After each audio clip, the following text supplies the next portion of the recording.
There's one in here? You don't know that. Oh, sure. You know what I'm saying? They sell them up, they sell them below. What a great map. You always have great maps, man. No, just this one. Oh, okay. No, you can, when you, right, come up. The best. I'll be right behind you.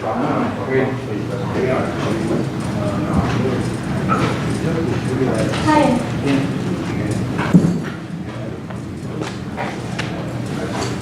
Which means that we just have an easement to operate roadway under it. The underlying fee is actually owned by the abutters. Prior to 1992, we actually were required on any projects except for the limited access roadways. Any properties taken had to be taken by easement if we followed the eminent domain process. Now, we do have several corridors that we've gone and we've bought pieces of property, some of those on the easement corridors, and some of those include 302 and 16, 101 west of Manchester. So there's pieces, so it's not continuous. We own pieces of the corridor, however, there's gaps. Another example is Route 3 up north. We own a little piece here and there, but the majority of that is an easement right away also. Important to stress that the easements only give us the right to construct, maintain, and operate these roadways. The department's not sure how that would interplay with the transmission corridors in the underlying property owners. The other type of right-of-way that we own are the right-of-ways in feet. Those are basically limited to the limited access right-of-ways. Excuse me, you see them on your plan, your maps, but also on this larger map, it's the red and the blue corridors. The red corridors are indicative that the roadways were built by utilizing federal funds. And examples of those would be the 89, 101 east of Manchester, 293, the F.E. Everett, and the Spalding Turnpike.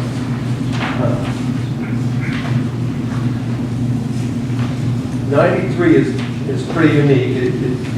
We own it in feet, but there's that area in the White Mountain National Forest where there's a small piece that we believe is owned by Dred, but then there's a larger piece outside of that that is actually under the jurisdiction of the U.S. Forest Service. So any use of that piece would need to be coordinated with them, and in fact may need to have an easement from them. We're still trying to ascertain that. The preliminary feedback from the Forest Services, that's what would be required.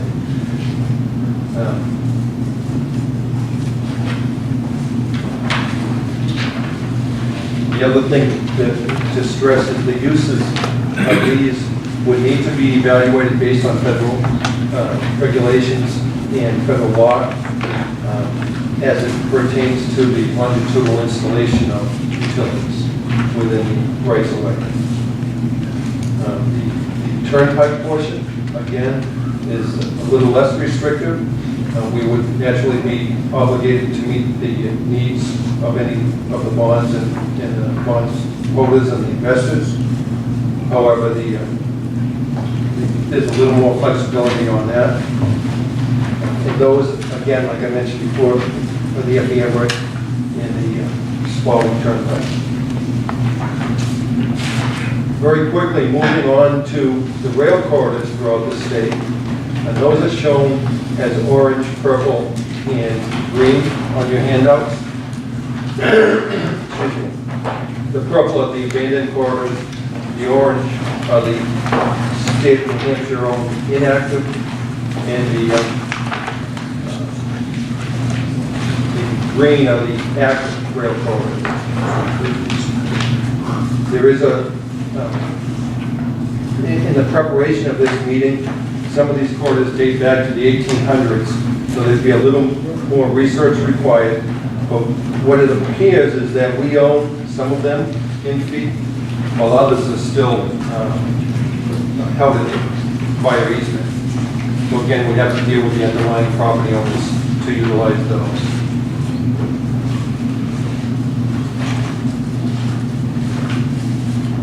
With the restrictions of the easement, or the unknowns of the easement roadway, which again is the majority of our network, the department suggests that the commission may want to focus on the ones that we own in fee. Basically, we own that real estate outright. So, working with the Federal Highway Administration and the Turnpike folks, we are more in control of those properties in the easement. Point that out to me, which one you're talking about, right there. Yep, 89, 93 in this area. Again, we have to deal with the Forest Service up here. In the Turnpikes, the blues, and then 101 East, and 393, of course. It's the situation with the railroad, particularly the abandoned railroad code-outs. There's a gas transmission line part of it. That's right. Is that something you own, or? No, they, and I'm not sure the exact agreement, but they cross the rail line in several places. I'm not sure if they're actually in the rail highway or rail corridor. They are. So that probably is by lease of some sort. I certainly can check into that if you But could. not with the state, with the individual, is that what you're saying? Pardon me? Back if I may. Yeah. In our railroad bureau, we have quite an active lease opportunity. So some are leases just to cross, some are leases for longitudinal uses of gas lines or fiber optics. Some of them are very short because they come off of one spot, go off the rail line. We can certainly get information on any particular one that you're interested in. I think in general, the understanding is, as we look at the corridors as a whole, to sort of say, what could you do in a corridor? We recognize that some of these, we have ownership, and we can do that. In others, we may have the same challenge that we have on the roadways, where we don't have complete ownership of it, but we have to deal with the abutters for future use. And I think we can look at any one of those a little more in detail, but each railroad corridor seems to have a different history. And when you look at the history of some of those railroad corridors, they go back into early 1800s, and some of them were transferred, and some of them were bought, and the state was able to pick them up when they were abandoned. And so we could continue to look at those. And certainly they're a little bit. I would find it particularly helpful if you could clarify the easement rights that we possess, if that easement does allow us to do anything.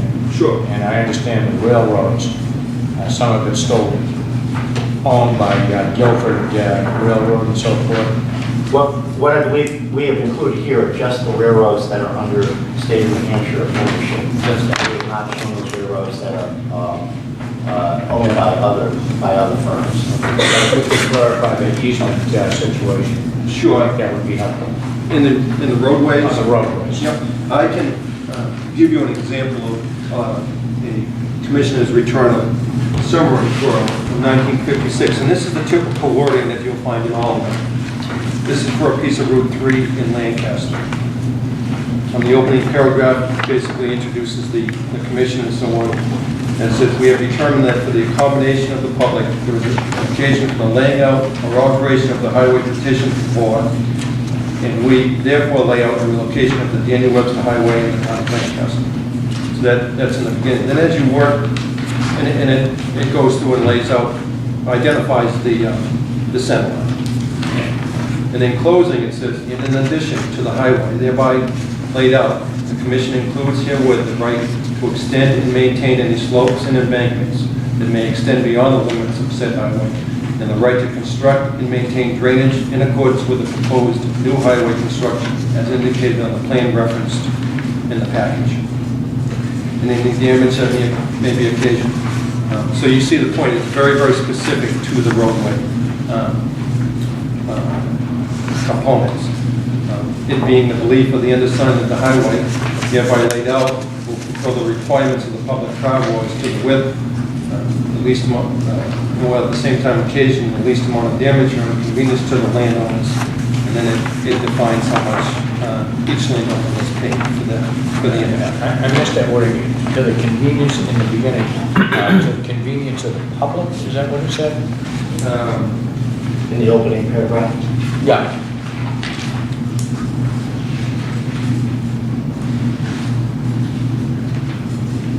We have determined that for the accommodation of the public, there is occasion for laying out or alteration of the highway petition for.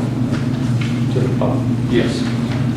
What, if I may, what typically they did is on those roadways for an evening is there was an opportunity for a layout. The commission would be set up to look at it, should we lay out a public way here? And the opportunity then through that commission to hold meetings, find out, yes, this is in the public's good to have the highway go through here, but it was laid out by an easement in which that the underlying. I often use the illustration to folks that as a DOT, I have the right to maintain it, to plow it, to put in the drainage, to pave it, to take care of it that way. But if I find gold while I'm putting in a pipe, that belongs to the folks on either side. And I think there's certainly an opportunity to look deeper into what could the state do for other uses. But we want to highlight to the commission that all roads aren't the same, so that if you're driving on Interstate 93, where we have purchased it with the use of federal funds, and then you get onto Route 3 or 302, there's a different underlying property ownership there that we just have to be aware of as a commission, so that we don't go forward in asking questions of utility companies and things, knowing that the roadways have to be treated differently. So that was what we wanted to bring to you today. So if you abandon the roadway for the original intent, then that would revert back to the original owner or their heirs? No, it actually would resort back to the town, and the town would make the decision if they needed to continue the road. We would reclassify it, and so it would fall under the town's jurisdiction. The town would then make a determination if they still needed it, and then, upon vote of the town governing body, it would be either discontinue or to continue. Discontinue, then resort back. That happens fairly frequently on we maybe relocate a shopping corner, and that part over there would revert to the town. Maybe it serves 3 homes and becomes a town road. Maybe it doesn't serve anybody, and the town says we don't want to maintain it, and they allow it to go to the city by business.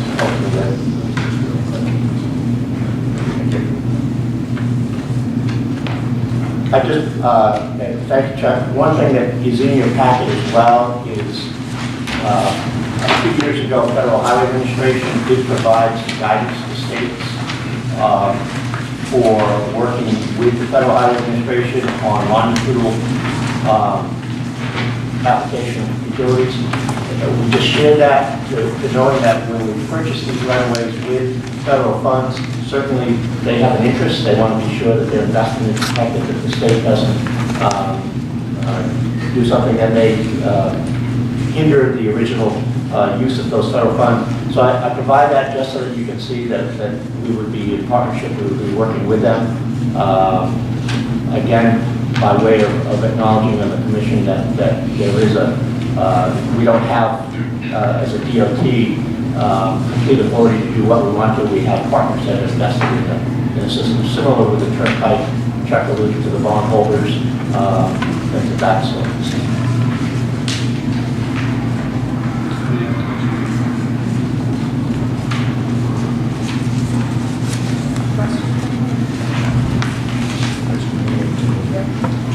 And certainly, as questions arise, we'd be more than happy.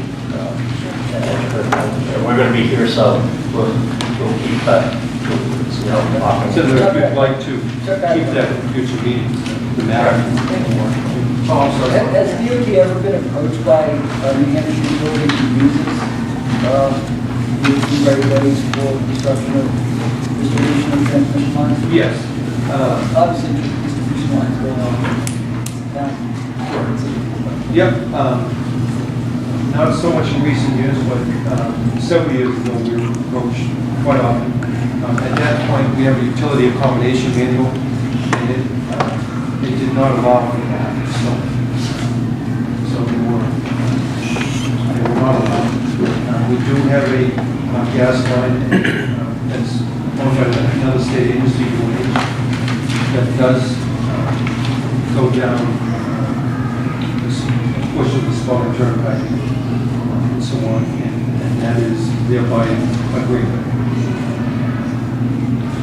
Does that utility accommodation manual specify when the utility can or can't use European right of way? Yes, it does. And basically, for crossings are allowed with certain stipulations, longitudinal installations that are LA and on.